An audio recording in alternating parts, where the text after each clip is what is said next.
मैं पत्र लिखा हूँ और यहाँ का CID जो रिपोर्ट है ये भी यहाँ से गया भारत सरकार के पास गया। मैं पत्र भी लिखा हूँ, मैं मिल के भी कहा हूँ कि ऐसी घटनाएं घटी है।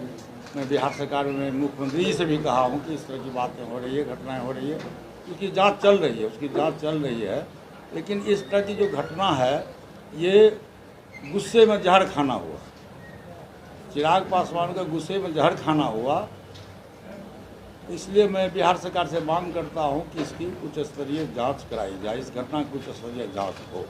मतलब आपका लगता है कि चिराग पासवान घटना को करवाया है? आपका आरोप है कि चिराग पासवान इस घटना में शामिल है? निश्चित रूप से मेरा डायरेक्ट आरोप है, इसलिए कि जिसमें घटना घटी है वहाँ उसके पार्टी के लोग वहाँ मंच पर, अमर आज़ाद मौजूद था, संजय रविदास मौजूद था जो गया का रहने वाला है, और उसका दोनों सिक्योरिटी वहाँ मौजूद था, परशुराम पासवान वहाँ मौजूद था। वो तो आ गया, वीडियो थी, क्लिप में आ गया, सब लोग वहाँ मौजूद था। और हमारे चूँकि 4 बजे तक चिराग पासवान का प्रोग्राम था, 4 बजे जाने के बाद जैसे हम लोग को प्रोग्राम की जानकारी मिली तो वहाँ सब लोग दारू पी करके मंच पर चढ़ गया और गुंडागर्दी किया। दोनों तरफ से फिर पुलिस को लाठीचार्ज करना पड़ा। कार्यक्रम खूब मिलता है दारू, क्या कहता है दारू नहीं मिलता है? बिहार में तो शराबबंदी है। हाँ, शराबबंदी है, लेकिन गलत ढंग से मिल रहा है, इसमें कहाँ दो रहा है? आप मानते हैं कि शराबबंदी के बाद शराब यहाँ मिल रहा है? शराबबंदी नहीं मिलने रहा तो इतना पकड़ा कैसे रहा? आखिर लोग पकड़ा रहे हैं ना, दारू पकड़ा रहे कि नहीं पकड़ा रहे? अवैध ढंग से लोग शराब का बिजनेस कर रहा, पुलिस उस पर है, प्रशासन अलर्ट है, प्रशासन के द्वारा गिरफ्तारी भी हो रही है, लेकिन कहीं न कहीं तो मिलता है। ये इसमें कहाँ दो रहा है? सर, क्या आपको वहाँ निमंत्रण था सर चाराडी मेला में जो बाबा चौहर माल का था? जी।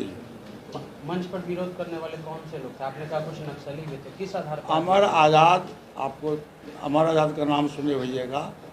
16 अक्टूबर 2016 को जब यही पासवान जी जब यही बाबा चौहर जयंती में जा कि जब भी मेरा बिहार में प्रोग्राम होता है तो कहीं न कहीं घटनाएं घटती है। जैसे परसों मोकामा में चाराडी में बाबा चौहर जयंती में हम लोग का कार्यक्रम था।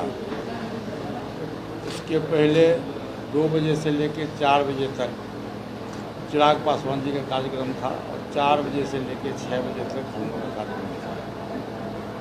वहाँ चिराग पासवान जी के प्रोग्राम के बाद काफ़ी असामाजिक तत्व मंच पर चढ़ा हुआ था, जबकि बिहार सरकार का निर्देश है कि दारू पी के कोई नहीं जाएगा। लेकिन वहाँ जितना भी नौजवान था बाहर से जो आया हुआ था, नक्सलाइट लोग, गया से आया हुआ था, मसौड़ी से आया हुआ था, अमर आज़ाद के नेतृत्व में था और लोग के नेतृत्व में था, सभी नौजवान दारू पी के खुद और उन लोगों ने हंगामा किया और काला झंडा दिखलाया। आपको याद होगा कि इसके पहले भी जब हम भारत सरकार के मंत्री बन के पहली बार आए थे और हाजीपुर जा रहे थे तो उसमें भी इन लोगों ने काला झंडा दिखवाया था। इस ढंग से पार्टी में बहुत ज़बरदस्त साजिश चल रही है। और पार्टी क्यों टूटी, इसके पीछे चिराग पासवान जी बार बार कहता है कि चाचा जी ने मेरे साथ में मेरे पीठ पर छुरा फोड़ा। मैं कहना चाहता हूँ ये नौबत क्यों आई? हम लोग जब लोकसभा का चुनाव में जीत NDA गठबंधन से चुनाव जीत के गए थे, जब विधानसभा का चुनाव हुआ तो स्वर्गीय पासवान जी की इच्छा थी कि NDA गठबंधन के तहत हम चुनाव लड़ें। उन्होंने मुझसे भी खुद कहा था कि पारस देखो ये सब गलत काम कर रहा है, तुम NDA गठबंधन में चुनाव लड़ो। पूरे पार्टी की राय थी कि NDA गठबंधन में चुनाव लड़ना चाहिए।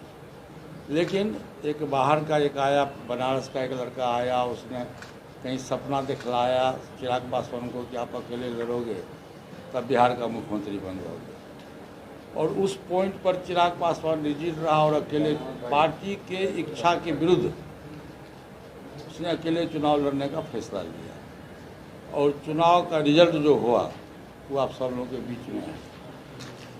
पासवान जी की जब मृत्यु हो गई तो पूरे देश में कहीं भी चिराग पासवान के द्वारा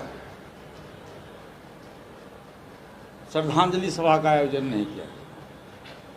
दलित सेना के राष्ट्रीय अध्यक्ष की हैसियत से मैं इसी कोठी में 16 अक्टूबर को मैं दलित सेना की तरफ से हमारे प्रदेश अध्यक्ष अंबिका प्रसाद मीनू जी बैठे हुए हैं।